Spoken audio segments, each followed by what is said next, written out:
ইতিহাস পড়ে পড়ে জেনেছি চিরকাল অবশেষে দেশপ্রেমিকরাই বিজয়ী হয়।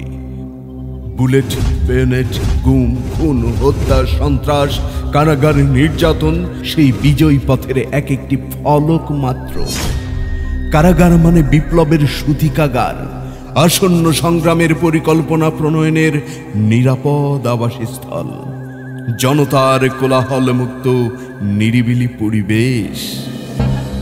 একজন জাতীয় নেতাকে কারাগারে দেয়া মানে মুক্তিকামী মানুষের স্বপ্ন পূরণের জন্য সেই পরিকল্পনা প্রণয়নের একটু সুযোগ করে দেয়া। একজন জাতীয় নেতাকে কারাগারে দেয়া মানে অব্যর্থ আঘাত হানার জন্য একজন বিপ্লবীকে প্রয়োজনীয় প্রস্তুতি নেয়ার সামান্য অবকাশ দেয়া।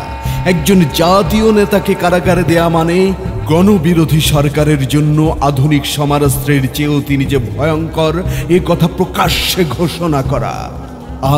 আর একজন দেশপ্রেমিক নেতার ফাঁসির আদেশ দেয়া মানে তার বীরত্ব সাহসের প্রতি শ্রদ্ধা জানানোর জন্য রাজ্য জুড়ে মুক্তি পাগল মানুষের কাছে ঘেরা পিটিয়ে দেয়া। আর বুলেট বেয়নেটের প্রশ্ন, একটি বুলেট বড়জোর একটি বুকে পুরোপুর করতে পারে, কিন্তু একজন শহীদের এক ফোঁটা রক্ত নিমেষে লক্ষ কোটি জনতার মনে জ্বেলে দিতে পারে বিপ্লবের দাও দাও আগুন। সে আগুনে পুড়ে ছারখার হয়ে যেতে পারে কুচক্রীর নরম ফোমের গদি।